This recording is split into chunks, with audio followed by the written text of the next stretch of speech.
Welcome. I'm Nick Lawson, CEO of Ocean Wall, the niche alternatives investment bank.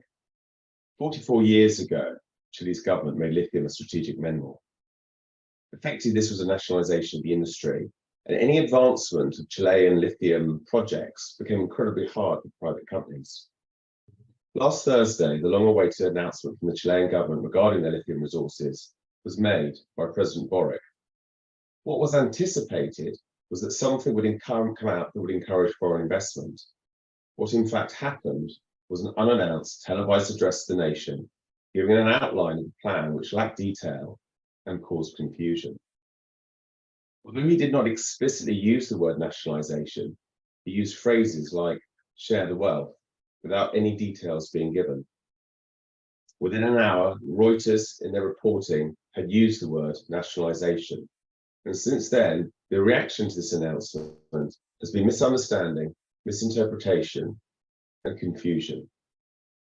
Two companies that own lithium assets in Chile, Lithium Chile, Monumental Minerals, both issued press releases that Friday welcoming more private public initiatives, because that is what this is.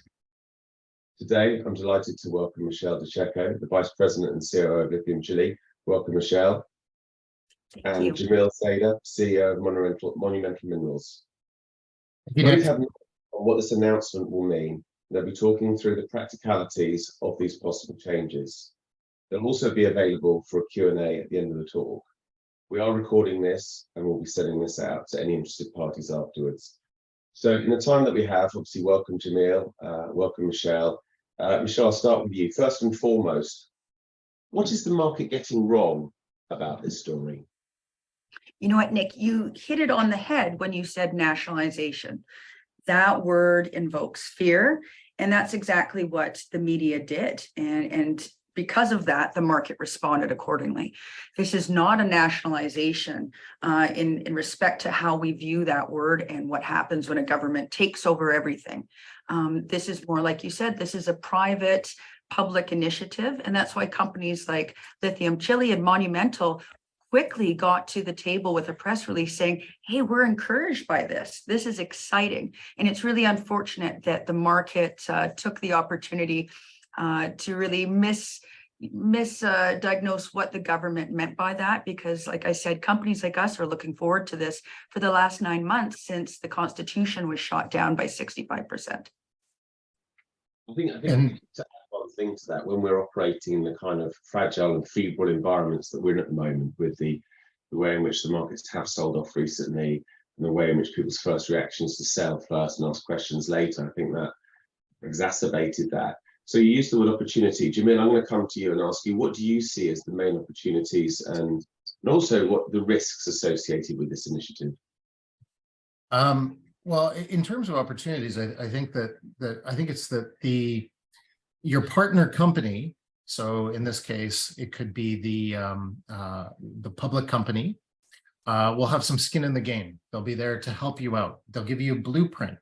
They'll help you through some of the difficulties of navigating bureaucracy, community engagement, community relations in Chile, and basically help you with a roadmap. And I kind of see it as that if you have your choice of if this private company, and they've indicated that this company, if it passes through Congress and it comes to fruition, they're not nationalizing anything.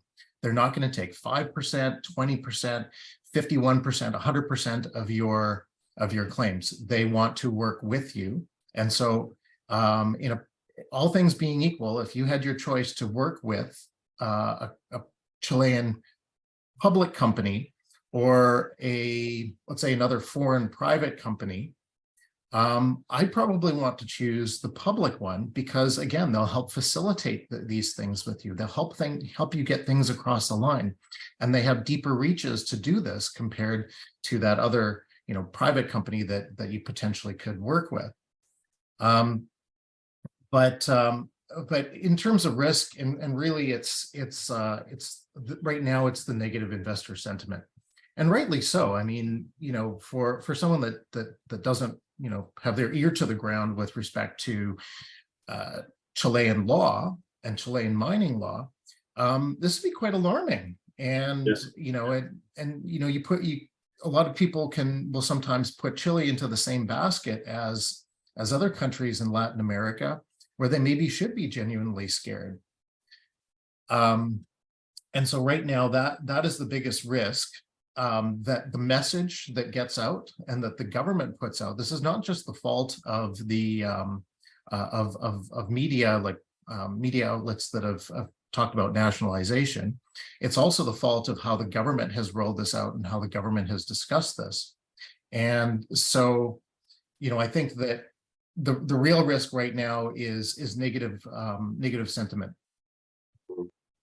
So on that point, I mean, and both of you are you know Chile well. You work very hard, both companies, with Indigenous peoples. I certainly felt, so Michelle, when we spoke on Friday, you were very quick, both of you, to welcome this. But would you agree, Michelle, with what Jamil said, that there was this element that slightly surprised you? Was it the reaction, or did anything else surprise you from the announcement? And that's what I said right off the bat. Obviously, the word nationalization, that really misrepresents what the government is trying to do. And in that, what surprises me is that he didn't take that opportunity to really showcase the value this is going to bring, obviously, to the country, but also to the world, because his plan to obviously make the greenest lithium in the planet, it includes us. It includes companies like us, private companies. And I think that so much of the message was just about what he wanted to push through, and not about how he was going to utilize the talents and the technology and the cash of other companies like us. Had either of you been speaking, because obviously he's a new president, President Boric, had either of you been speaking with him or with the government prior to this? So we have, through our council. My grasp of the Spanish language leaves much to be desired, so it's not best for me to talk directly to any Spanish-speaking person about that sort of thing. But no, in all seriousness, we have had regular communication through our council. We have some people that we work with that are very close to the government, work very close with senior government officials and with industry. And I think that for us, we have a trip planned in the next 2 months to actually meet with government officials to learn more and to try and get more clarity, because the government has talked a lot and mentioned a lot of things, especially about Albemarle and SQM in the Salar de Atacama, but they haven't provided that much detail about explorers for lithium Chile, and that's what we want to get some more clarity on. Michelle, do you want to mention anything with the work you've been doing with the? Right before we started this meeting, I got an email from our team in Chile. And they've already, the past year has been working really hard with not just the communities, the government, and the two big companies that the government has indicated are going to be the driving force behind this policy and putting the plan together. So we're already on the ground. We've got meetings lined up to help them, I guess, put this strategy together, hoping that we're going to have some influence. And, everyone out there has indicated they know who Lithium Chile is. They know who Monumental Minerals is. We've been around for a long time, and we've always been really supportive of Indigenous communities, of the industry. And I'm hoping that relationship helps us, move farther and faster than other companies. And just on the both you obviously said in your statement that the Chilean government are going to honour all private ownership of existing assets. There's no concern from either of you that they'll look to maybe slightly shoehorn government intervention before expiry of some of these contracts? Yeah. So in the short term, and in terms of government contracts, we don't see any changes, because firstly there's nothing in law yet. We have things that are we have proposals that have been made by the Boric government. but those do have to get through Congress, and that's going to take some time. And Congress also he doesn't have control of Congress, and historically, for this government anyways, they haven't passed a lot of ORC's proposals.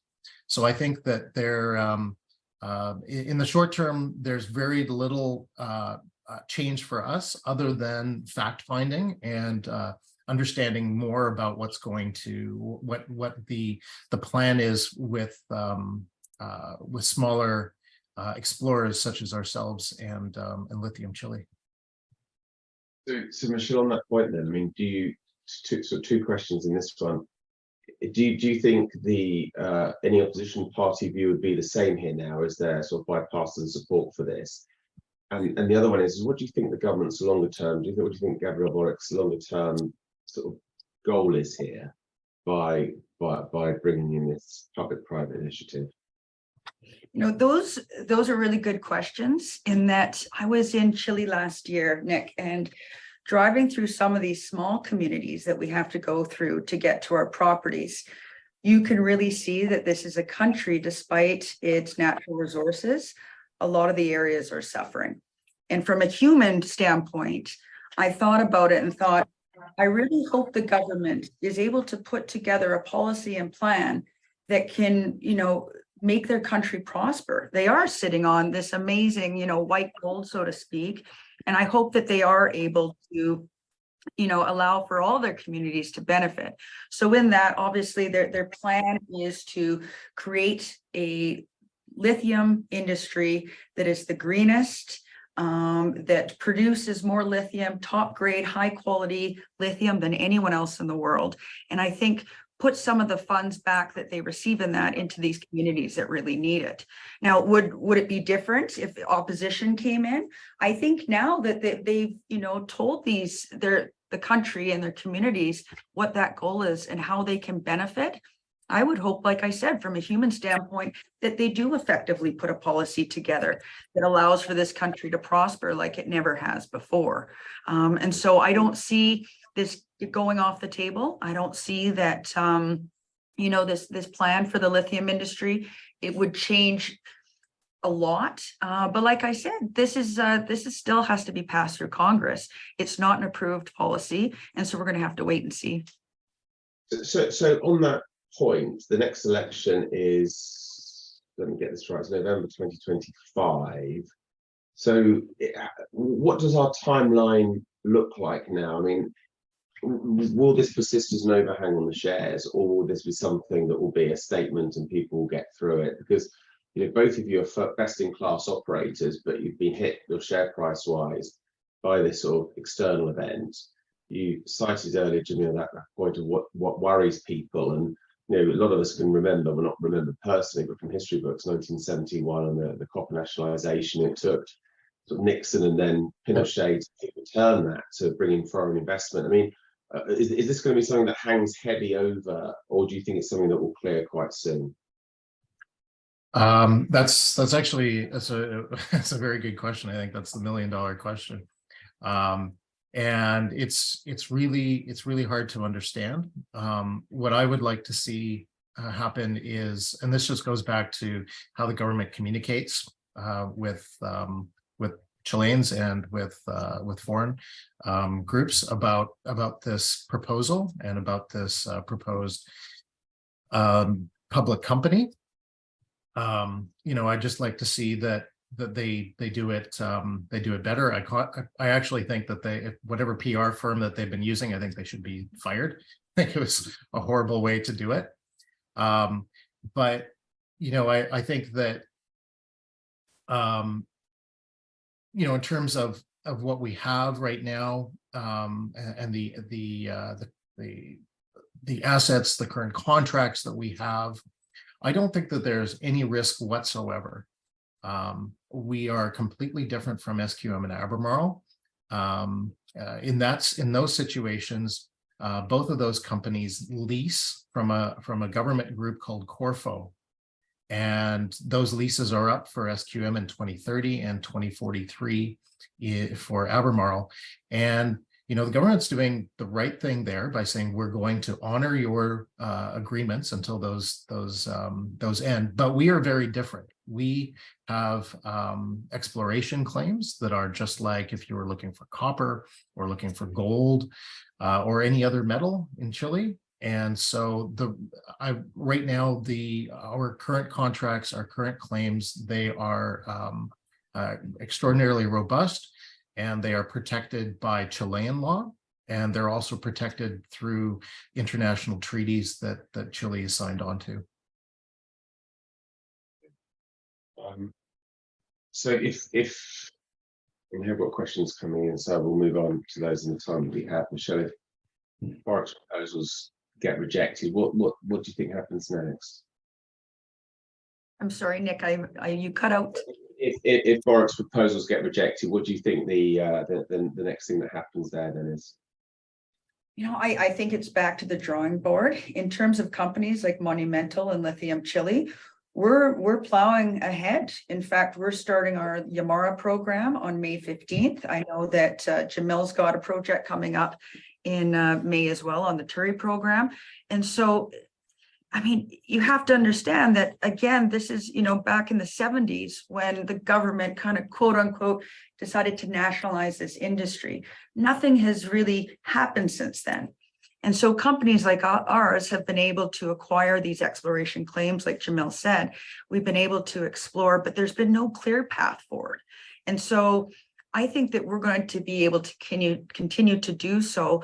And it's going to be up to the government, whether it's Boric's or another one, to find a plan that gets added to the Constitution that ultimately the Chilean people agree to. And like I said, I think it will include some sort of piece that the lithium industry is supported by the government more than it has been. So one of the areas that's touched on, though, again, with all of this, we have very little detail at the moment, was DLE technology. And we're relatively still in our infancy around that as a proven form of extraction. So how can people, and I know you, Michelle, are already involved in this, so how can companies be expected to guarantee using DLE technology if we're still in this very, very early stage? DLE comes up constantly with our shareholders. For those that aren't familiar with it, it really takes lithium brine, which is what we drill for, and it takes the stage to get to the carbonate. Instead of 24 months, DLE is supposed to make it all happen in 24 hours. So it's brilliant if we can get it to a commercial state. And so it uses different chemicals, ions, but it uses less water, less power. This is why the government is really pushing for DLE technology to be used on a national scale instead of these evaporation ponds. So already several pilots are being set up now from several companies that are, leading the technology edge in DLE. And I think this is great. If the Chilean government's going to mandate this technology be used, then I think that they're going to have to put a lot more money and effort into making sure that these can be commercially beneficial. And if not, then they're going to most likely have to go back to the evaporation ponds. I think for companies like us, we've got our own DLE technology that we've developed with the University of Salta. We see its benefits. And obviously for the price of lithium, we'd love to get it to market sooner than later. So we will be one of those companies that tries to use DLE and move it forward as soon as possible. And Michelle, if I could just add to that a little bit, that, over the course of mining history, let's say over the last 100 years, there's always been situations where governments or regulatory bodies have said, okay, well, you can't do something anymore because it's not environmentally sound. We don't think it's the best method forward anymore. A good example of that is cyanide for gold. There's a lot of jurisdictions that do not allow you to use cyanide for gold. So, what did the mining industry do? They came up with an alternative to cyanide that could be used, or they came up with an alternative to extract the gold out of that rock. And I don't see that DLE being a whole lot different from that. It's just that it's just the next progression in how lithium is extracted from brines in hyper-arid climates. We've got a lot of questions, and so I want to go to those. I think probably to get going, I won't read out the names of the people that have sent them, but there's a mixture of shareholders and names I don't recognise. So, first off, if the government doesn't take away any claims, how does the government benefit from the public-private partnership? That's Michelle. Do you want to? You can go ahead, Jamil. That's a really good question, and I think it's that what they do then is they can get in at an early stage for companies like us, and they can help facilitate getting these projects across the line. They can facilitate this better than a private company could. This is quite similar in my view, or in some ways anyways, to in Canada, you have a company called Petro-Canada, and that used to be a public company. So they came in and they bought assets, they partnered with companies in order to have a bigger stake in the oil industry in Alberta. So, I see that the benefit here for Chile is that they can help facilitate things, they can help get things across the line faster, and they can take advantage of the high lithium prices. I mean, they have come off, I fully acknowledge they've come off a lot since November, but to take advantage of this lithium boom, while it is still a boom, before all these other mines and all these other projects that are underway right now, they come online. So that's my thought on it. Michelle? Yep, no, absolutely. If you look at any sort of natural resource in the world, there's typically a royalty or some fee paid to the government to extract it and produce it. So they'll find a way. I'm confident that the government will find a way to make a dollar off everything that companies do in Chile. And, it's also, I mean, they've already indicated they can't move their industry forward without companies like us, without our cash injection, without the talent that we bring. And so as much as we're going to be relying on them, they're going to be relying on us as well. So we, this is one of the questions.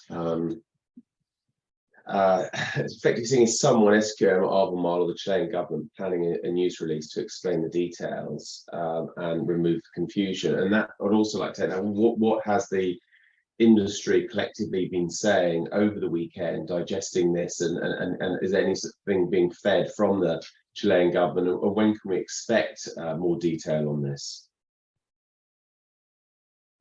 I actually don't know when we'll hear next from the government. I think at this point, what they've done is they've thrown out a lot of things, a lot of ideas. There is no bill that is going to Congress at this point. It's a bit half-baked. So I think they're throwing things out and they're seeing what the reaction is from the Chilean public and from international groups. And so in terms of a timeline, I don't know what their next step will be, but I will say that right now their focus is really on Salar de Atacama and what happens at SQM and Albemarle, because those two projects alone contribute to 1/4 of the world's lithium. And so that they see as strategic. That's their main focus. For groups like us, we're kind of secondary. We're not as important to them, and we're not considered strategic. Michelle? There was another version of that question I'll come back to at the moment, in terms of two questions have come in for you, Michelle, and you don't have to answer them. It's on the same subject, which is that on the 9th of March, you put out a press release and the shares were halted because you received an expression of interest in assets. The question is now, have there any details been coming from that? Oh, I wish that I could share more. Obviously, I want to yell it from the rooftops, but we're very delighted. You're absolutely not to do that. That one's come in twice, so we wouldn't expect you. No, I mean, what I can say, Nick, and I feel bad because I would love to give a really clear and concise update to our shareholders, but because we're under a 90-day exclusivity period, we're just not able to share anything yet. And so that as soon as we can be transparent with the market, we will be. There's no one that wants to do it more than me. Absolutely, and as soon as I was asking that, you're absolutely right as well. But it's coming quite a few times, and unsurprisingly as well. If you were a question here, if you were to partner with the Chilean government, wouldn't that guarantee the licenses? It would certainly make it easier, I think. It'd certainly make it much easier to get things across the line. And yes, I think that I think in the long term, yes, I think that, you know, what I've talked previously about roadmaps and blueprints, I think that, you know, that we would still have to go through the same regulatory process that any other company would go through.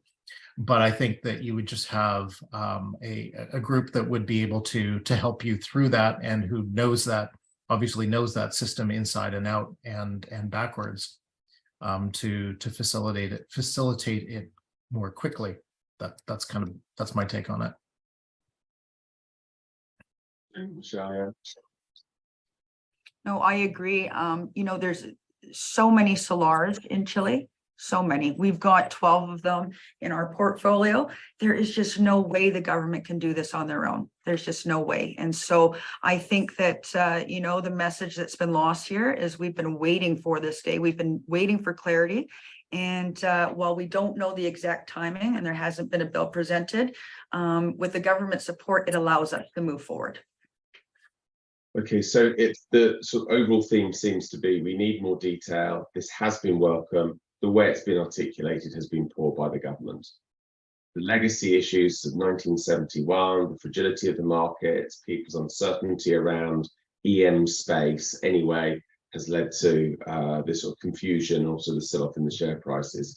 But one last question coming in before we have to wind up, because we're on the half hour now.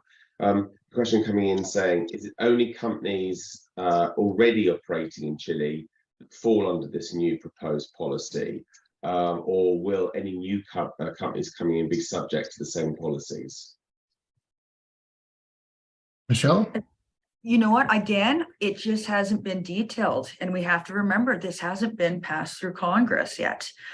They've indicated, obviously, like we've discussed, that they're going to, you know, the contracts that they have, they're committed to those. But again, they're going to need companies like us. So until we get the fine detail, I just don't know.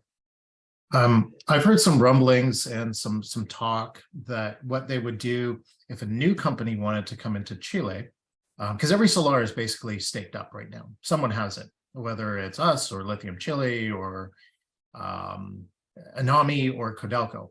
And if it's the case where it's Anami or Codelco that actually has those claims over solar, I've heard that the plan is that what they would do is put it out for bid, and then to a private company, and then the Anami or Codelco would choose if they want to be a silent partner or be an active partner on that project. So it just speaks more to what Michelle was saying, where they do not have the capacity to work on everything. Their focus is what's strategic, and that's Solar de Atacama. And in particular, what SQM and Albemarle are doing. What we're doing is kind of on the side, and I kind of actually I like it because it actually gives us the way that the government has described it right now for groups like us, is it just gives us more options. It seems to give us more options of, well, you know what, you do have the choice. You could work with this Chilean public company if you want, or you don't have to if you don't want. And that's kind of what I see happening right now outside of Solar de Atacama. Well, both of you were very much on the front foot on Friday. You both run excellent companies. I feel that today, without actually knowing the fine print, it's difficult to really address the exact practicalities of what this policy will mean. What I would like to do is, when we do get more clarity, invite you both back on to do this. I think this is incredibly relevant, and I think it's going to have quite positive impact on both your companies, which probably, I think, as we all know, aren't being seen by the market at the moment. But certainly as two managers of assets like yourselves, you're doing the right thing by being on the front foot. So please keep us in touch. I would love to have you back in a couple of weeks' time when we hear more news. Both Michelle and Jamil, thank you very much for your time. And to you, to the listeners, this will be recorded. If you have any questions, there are questions we haven't been able to answer today in the time, we'll look to try and get back to you individually. Thank you all very much. Thank you. Thank you, Nick.